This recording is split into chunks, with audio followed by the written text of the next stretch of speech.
Vamos lá, rapaziada, ver a Jovem Pan falando do empate do Corinthians contra o Fluminense. Agora, Piperno, um ponto positivo pra esse time do Corinthians pode ser o Yuri Alberto, né? Porque o Yuri Alberto... Nossa, o Yuri Alberto ser ponto positivo pro Corinthians é triste. Fez um golaço, o primeiro gol foi um golaço, o tapa que ele deu na bola. Faz o segundo gol também, é uma finalização ali que ele foi frio, perdeu um gol. Se bem que ele, caraca, ele é um centroavante bom, né, velho? Ele só precisa recuperar a confiança, a verdade é essa. Cara a cara. Mas é um jogador que, se recuperar a confiança, pode ser muito importante nesse Corinthians. Agora, o Corinthians parece que ele pede pra sofrer, porque ele abre 3-1. Poderia ser uma vitória. Se o Corinthians vence hoje e vence o América Mineiro na próxima rodada em casa, aí ele se distancia muito da zona de rebaixamento. Mas aí, cede o empate e outra coisa, né? Para de jogar. Como tem capacidade esse Corinthians, tudo bem que não jogou em momento nenhum. Achou as 3 chances ali, mas o Corinthians se retranca muito. Ele passa a não criar mais nada, atacado. É óbvio que uma hora vai sair o gol, principalmente com o time que é tão ofensivo como o Fluminense. Claro, boa noite, Pilhado, boa noite a todos. Olha, o Yuri Alberto, começar então pelo... Coisas que todo mundo consegue enxergar, menos os técnicos do Corinthians. É triste. Primeiro tema que você colocou na roda aí. O Yuri Alberto, que eu vi começar no Santos, que eu vi jogar muito bem no Internacional de Porto Alegre, e em vários momentos do Corinthians de 2022, para mim seria um jogador, em algum momento, de seleção brasileira, para disputar lugar de seleção brasileira. Já o Yuri Alberto, da maior parte de 2023, era quase que um jogador de nível de Série B. Tomara que ele recupere a sua melhor condição, porque eu acho um jogador de enorme potencial. Em relação ao Corinthians, se retrancar, se recuar, principalmente jogando fora de casa, aí tem duas coisas que para mim são complementares. Primeiro, é a natureza desse time do Corinthians, a gente já falou isso muitas vezes aqui, o Corinthians é um time de pouca coragem quando sai de São Paulo, mas também, Pilhado, nem dentro de casa tá tendo coragem, mano, verdade. Uma coisa natural em um jogo em que o Corinthians fora de casa enfrenta um adversário que é melhor que ele. Não dá pra negar isso, né? Que o Fluminense, finalista de Libertadores, hoje é um time muito melhor que o Corinthians. É claro que um empate pra quem tá ganhando de 3-1, ele acaba tendo aí uma sensação de anticlímax.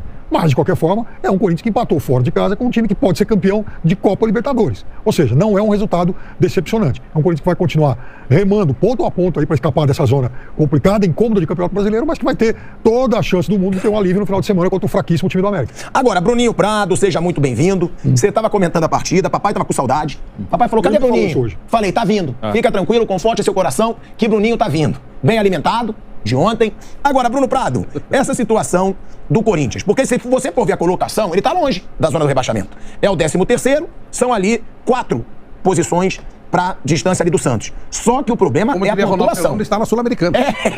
Não precisa se preocupar. Tá ali na Sul-Americana. Agora, Bruno, 32 pontos.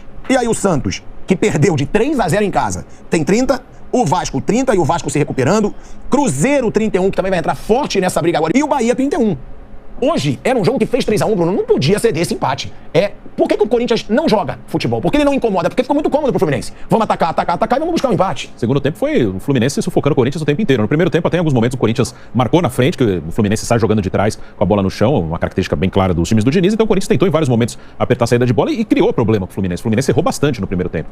Os 2 primeiros gols do Corinthians saíram de erros ali do Fluminense. E até o Marcelo participou de dos 2 gols do Corinthians, o Marcelo errou quando foi sair de trás. E aí no segundo tempo o Corinthians não conseguiu sair, tinha 3-1 de vantagem, não conseguiu nem contra-atacar. Aí pode ser um pouco da parte física, pode ser da parte emocional, enfim, difícil saber. Mas foi um sufoco o segundo tempo. O Fluminense esteve muito perto de virar o jogo. Aí na segunda etapa o Marcelo, que no primeiro tempo foi mal, errou em 2 gols do Corinthians.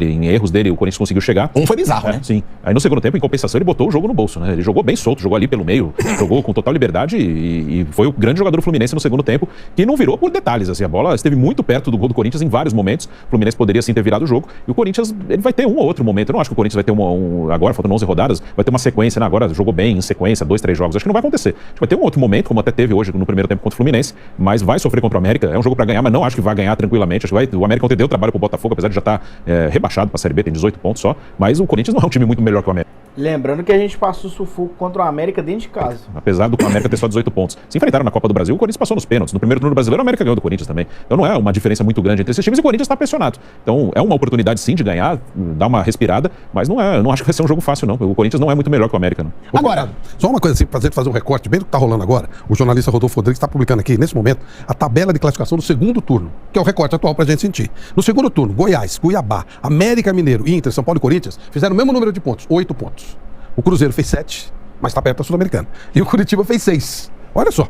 E um time que também caiu muito nesse Esse Flávio Prado é debochado. segundo turno é o Palmeiras. Palmeiras e Grêmio fizeram 10. Quem fez mais foi o Bragantino, tem 17. E o Atlético Mineiro está crescendo 16 pontos. É curioso aqui, quando o Bruno está falando dos dois times serem muito próximos, na verdade, no segundo turno, os dois fizeram o mesmo número de pontos. Que já é um recorde interessante. Estamos com quanta rodada no segundo turno já? Essa foi a 27ª. São 8. 8. Então já dá um recorde, dá para ter uma noção do quem está jogando o quê, né?